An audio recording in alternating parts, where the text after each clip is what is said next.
Okay, what is going on, guys? So I know a while ago I started a FAQ, frequently asked questions post on my website, and I wanted to really tackle a lot of the questions that I get because majority of the questions are, answers that or questions that I've answered in the past, and I just thought it would be a really good idea to take those questions and direct people to that so I can go into further detail on the specific question.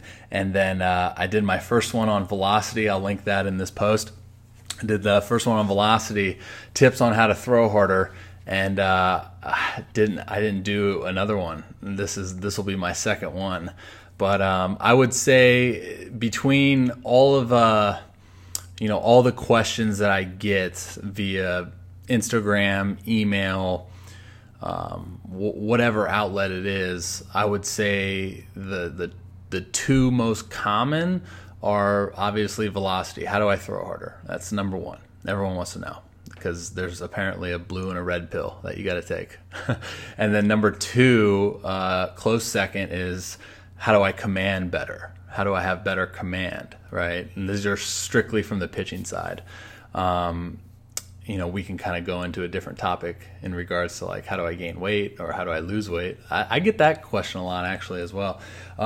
So how do you command better, right? Like let's dive into it. I just to give you guys some context and some background on my journey, man, it's been crazy. So I was highly touted out of high school. I was a 88th overall in the draft in 2010. A big reason why I was so highly touted in high school was pitchability. I was, Pops played in the big league, so I had a really good idea of how to go about it and what I wanted to do out there. And ever since I was young, I was just able to command the ball, and not just the fastball, like command all of my off-speed pitches too. And it was just never really anything that I thought of. It was just I did. It was an action. It wasn't a thought process, right? And that I took that mentality into my first year of pro ball and my second year of pro ball. Never really walked anyone, but I had this problem of kind of giving in. It wasn't really a competitive thing. Whereas like if I fell behind an account, it was just okay. I'll just throw a strike. It wasn't that okay. I got to execute a 3-1 glove side four seamer. It was like, okay, here it is, which was kind of like a mentality that I had in high school because I threw hard, I would get away with it. And, and then the next year I got traded and kind of went through this whole process of getting a new arm angle and really just redefining the way I threw a baseball and really my whole entire arsenal. I was always kind of an over the top hard thrower guy. And then when I got traded, I made the switch to more of a high mid 3/4, relied on two seam. So it was a drastic difference in the sense of like I didn't really need to think about location anymore. It was literally just I was going to put the ball down in the zone and let the movement do its work and blah blah blah. And I had a really good year in that 2012 season just doing that, keeping it simple, right? Like super simple approach to the way that I pitched was like I'm going to throw the ball down in the zone and let them hit it, and it's going to be a ground ball, and I'll get out of here, without a sweat. And then those following years to come, my worst years of my professional career, 2013 and 14, where you advance levels and you realize like, okay, that's a simple approach, but is it going to work, right? Like, are the pitches that I'm executing, are they actually good pitches? Am I going to get good hitters out? So then there's this whole fiasco of, I got to change again because it's not working, and we won't dive into that. This topic is going to be on commanding the baseball. I just want to give you some context into why I am passionate about a couple of things that I'll touch on a little bit later. But I learned, now that I have this time, I've been out of baseball now for a year with my injury, having had surgery and missing all of 2019, like I've had time to reflect and look at the whole big picture of my career and really like dive into when was I at my best, when could I put the ball wherever I wanted, and when did I struggle and why? Kind of ask that question, right? Why did I do that? And a lot of my problems stemmed from, we can sit here and talk mechanical, like I wasn't consistent. There was a lot of things that I wasn't doing efficiently, but I will say till I'm blue in the face that my biggest problem was mentally. I was not in a good mental state to put the ball where I wanted it because I was putting so much internal pressure on myself to do that.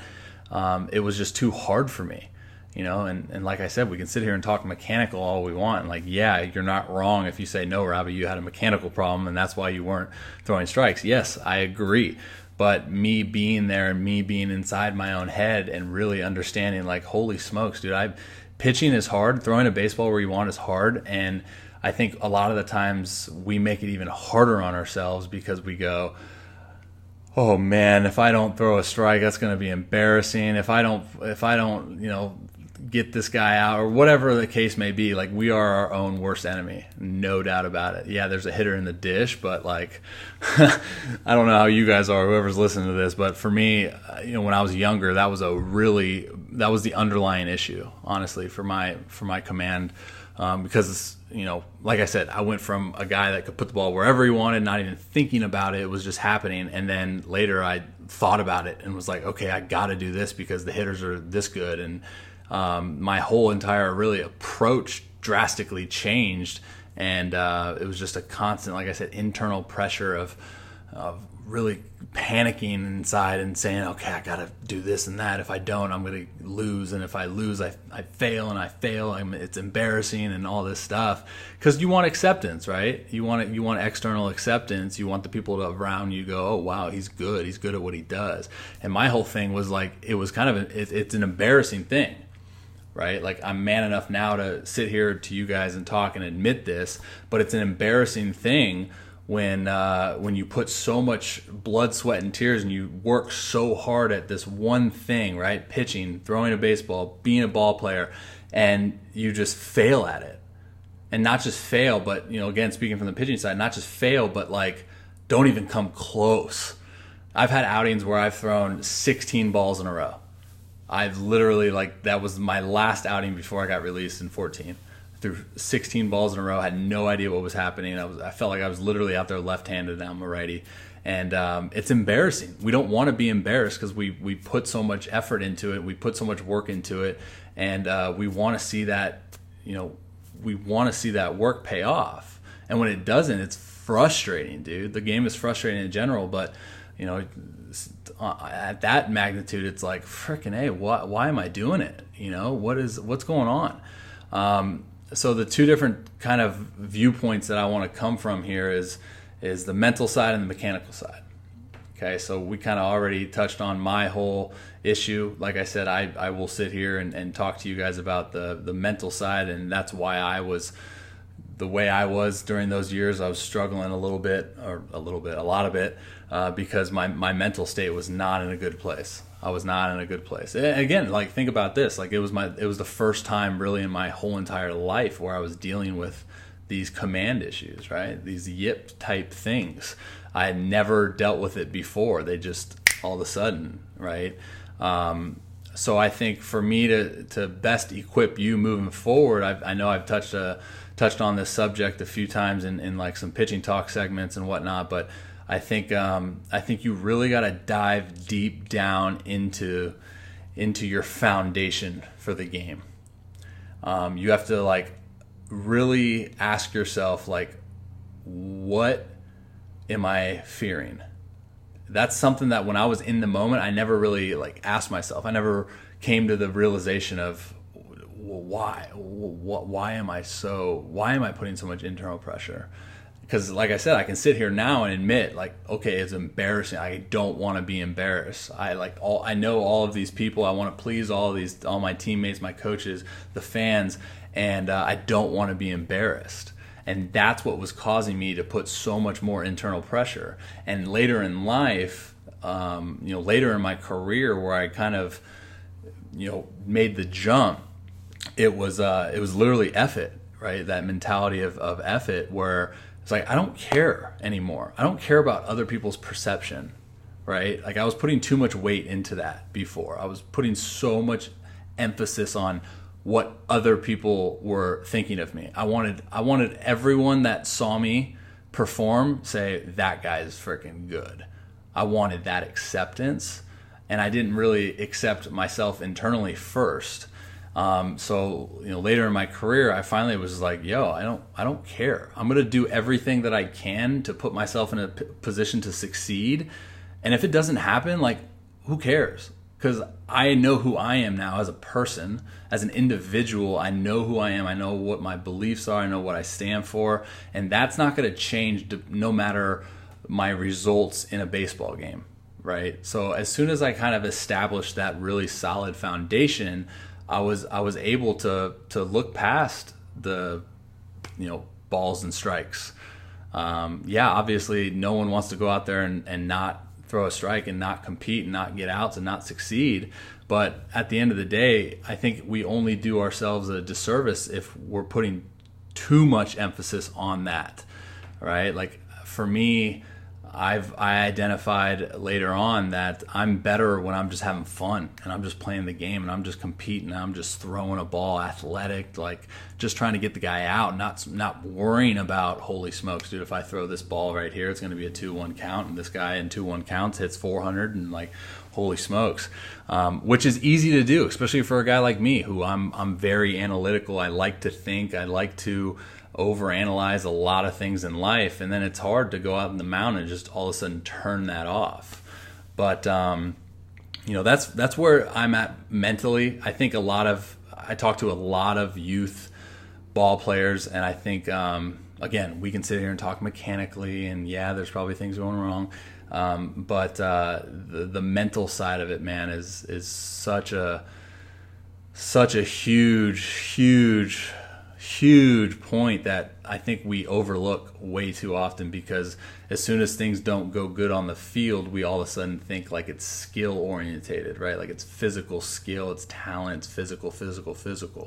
And you're not wrong, but there is that mental component too that we're not really putting into practice a whole lot.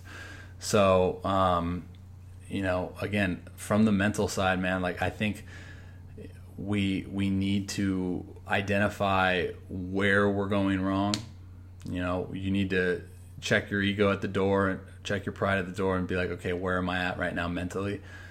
And if you're good and you can self-assess that, then now let's dive into the physical. Let's dive into the mechanics, right? Like let's look at what we're dealing with there from the physical component and see if there's any underlying issues that we need to correct, because you're fighting an uphill battle, right? Like you're not giving yourself the best opportunity to be consistent in the strike zone. And that's like the whole other side, right? So we talked about the mental component to it. I got to wrap this up soon because I'm having a tough time sitting still. So we talked about like the mental component, and then the physical component, I would say more targeted towards the youth, right? Like the younger high school guys, younger college guys. I think the biggest thing that I see just by doing my online analysis stuff and even working with some guys in person, the biggest thing I see is like the arm path inefficiency.